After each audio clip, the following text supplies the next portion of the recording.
Hai pecinta bola, kembali lagi di Football News Habit Channel, update berita bola tiap hari.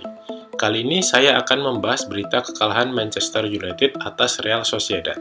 Oke, langsung saja kita ke pembahasannya. Manchester United versus Real Sociedad berakhir dengan kemenangan tim asal Spanyol. MU harus mengakui keunggulan Sociedad dengan skor 0-1 di matchday pertama babak grup Liga Eropa 2022. Bermain di Old Trafford, Real Sociedad mampu mencuri gol melalui penalti Brais Mendes pada menit ke-59. Penalti tersebut diberikan setelah Lisandro Martinez dianggap melakukan handball oleh wasit Marco Di Bello. Sebelum mengambil keputusan, wasit asal Italia tersebut melakukan review VAR. Walaupun bola sebenarnya menyentuh kaki dari Martinez terlebih dahulu, wasit tetap berpendapat bahwa hal tersebut adalah handball. Mendes yang menjadi eksekutor penalti mampu melaksanakan tugasnya dengan baik. Dengan kekalahan ini, tren positif MU harus terhenti. MU gagal mencatatkan 5 kemenangan berturut-turut. Selanjutnya, MU akan kembali ke Liga Primer dan akan bertandang ke markas Crystal Palace. Namun, kemungkinan pertandingan akan ditunda karena Inggris sedang berduka. Lantas, apa yang membuat MU kalah dari Sociedad? Yuk kita bahas analisa taktikalnya. Pada pertandingan kali ini, MU masih menggunakan formasi baku mereka yaitu 4-2-3-1. Namun di pertandingan kali ini, Ten Hag melakukan beberapa perubahan susunan pemain. Setidaknya ada 6 perubahan yang dilakukan Ten Hag pada laga ini. Kiper utama masih dipercayakan pada De Gea. 2 perubahan dilakukan pada susunan 4 bek mereka yaitu Dwight Maguire dan Lindelof bermain sejak awal untuk menemani Dalot dan Malaysia. Perubahan ketiga adalah di sektor tengah. Di sektor ini, Casemiro bermain sejak awal menggantikan McTominay untuk menemani Eriksen memerankan peran double pivot. Perubahan keempat adalah mengganti Fernandes dengan Fred untuk mengisi posisi gelandang serang. Sedangkan perubahan kelima terjadi di sektor winger kiri. Elanga masuk lagi menjadi starter untuk menggantikan posisi Sancho. Di posisi winger kanan, Anthony tetap diberi kepercayaan menjadi starter. Dan perubahan keenam, Rashford yang tidak masuk ke dalam skuad digantikan oleh Ronaldo yang dipercaya menjadi penyerang tengah MU. Analisa kelemahan pertama adalah dalam fase membangun serangan. Pada pertandingan ini, MU menggunakan susunan pemain baru dengan memainkan Casemiro dan Eriksen.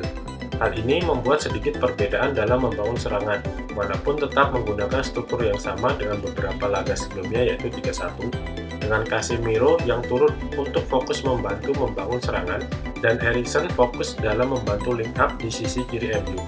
Meskipun pemain MU nampak bisa melakukan short pass pada fase awal membangun serangan, namun sebenarnya MU tidak begitu baik dalam hal build up serangan.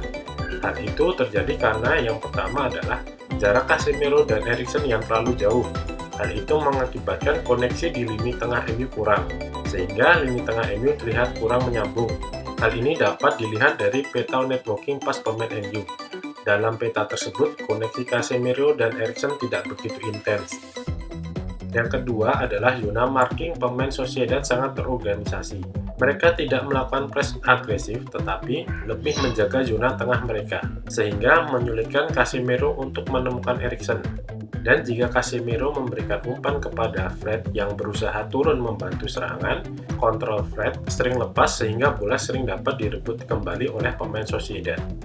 Kemudian, analisa kelemahan yang kedua adalah fase menyerang. MU yang menggunakan struktur 4-3-3 ketika memasuki sepertiga lapangan Sociedad direspon dengan struktur 4-4-2 oleh tim tamu. Di sini terlihat Elanga dan Fred tidak melakukan pergerakan tanpa bola. Mereka cenderung pasif, dan justru Ronaldo yang sering drop untuk memancing bek lawan mengikutinya. Namun, hal ini kurang efektif karena pemain sayap MU tidak bisa melakukan crossing karena tidak ada target man di kotak penalti. Serangan MU lebih berbahaya ketika Ronaldo menjadi target man di dalam kotak penalti. Crossing dari sayap MU beberapa kali merepotkan pertahanan Sociedad. Bahkan Ronaldo mampu mencetak gol dari situasi tersebut, sayang gol dianulir karena offside. Selain itu, pada babak pertama, Fred ditempatkan sebagai pemain nomor 10 menggantikan peran Fernandes. Hal itu bisa dipahami karena Fred ditempatkan sebagai pemain yang melakukan pressing menggantikan Ronaldo yang nampaknya tidak akan mampu melakukan pressing sepanjang laga. Bisa dikatakan penggunaan Fred sebagai pemain pertama yang melakukan press berhasil. Tapi, ketika menguasai bola, kualitas visi Fred sangat buruk. Hal itu mengakibatkan MU kehilangan peluang untuk melakukan serangan balik, padahal serangan balik MU merupakan senjata utama mereka. Selain itu, Fred juga membuat MU kehilangan momentum ketika menyerang. Fred melakukan salah passing sehingga membuat Sociedad melakukan serangan balik. Kemudian, telatnya Ten Hag dalam melakukan pergantian pemain guna membongkar pertahanan Sociedad. Organisasi pertahanan Sociedad sangat baik sepanjang laga. Selain karena pergerakan pemain MU yang pasif, mereka fokus menjaga zona.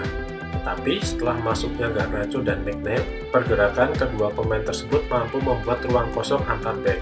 Namun sayang, tidak ada yang memanfaatkan ruang kosong tersebut. Dari analisa di atas dapat disimpulkan bahwa ada dua hal yang mengakibatkan MU kalah, yaitu ketika membangun serangan dan saat membongkar pertahanan lawan. Pasifnya pemain depan MU membuat serangan mereka buntu. Ten Hag telat melakukan pergantian pada pemain-pemain MU yang sangat pasif. Pemilihan Fred untuk menjadi gelandang serang patut dipertanyakan. Selain itu, yang patut diperdebatkan adalah apakah Ronaldo masih mampu mengikuti strategi Ten Hag? Dengan gap yang terlalu jauh antara pemain inti dan pemain pelapis, ada baiknya MU sering-sering melakukan simulasi. Karena jika simulasi dilakukan pada saat pertandingan, para pendukung MU akan merasakan kegelapan karena mereka harus sering mengurung diri di dalam gua. Oke, mungkin itu dulu untuk hari ini. Untuk berita menarik lainnya akan kita update di next video. Thank you for watching.